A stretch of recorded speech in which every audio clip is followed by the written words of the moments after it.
আসসালামু আলাইকুম, সবাই কেমন আছেন? আমি আপনাদেরকে আজকে একটা রেসিপি দেখাচ্ছি যে আমি সেহরিতে কি খেয়ে থাকি। নর্মালি আমি ভাত খাওয়া পছন্দ করি না, তাই আমি একটা ডেজার্ট বানিয়ে খাই, সেটাই আমি শেয়ার করছি। এই যে আমি চিড়া নিয়েছি, চিড়া আমি ভিজিয়ে রেখেছিলাম, সো একটু বেশি নরম হয়ে গিয়েছে। তারপর আমি কিছু কলা কুচি করে নিয়েছি। তারপর আমি এর ভিতরে দিয়ে দিলাম একটু পিঙ্ক সল্ট এবং একটু টক দই। এখানে আমি ট্রাই করি যতটা হেলদি খাবার নেওয়া যায়। আমি অনেক সময় খেজুরও নিই, আমি আজকে খেজুর নিই নাই, সো এটা আমি দেখাতে পারলাম না। আমি নেক্সট দিন ইনশাল্লাহ দেখাবো। আমি খেজুর তারপর কিশমিশও নিয়ে থাকি। এই যে টেবিলে কিন্তু গুড়ও ছিল, বাকিরা গুড় নিয়েছিল, বাট আমি গুড় নেই নাই। আমি এর ভিতরে দিয়ে দিলাম আর একটু চিয়া সিড।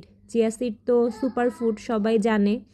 তো এই যে এটা হলো আমার সেহরি, যেটা আমাকে সারাদিন হাইড্রেট রাখবে, আমার পেট ঠান্ডা রাখবে, গ্যাস্ট্রিকের কোনোই প্রবলেম করবে না।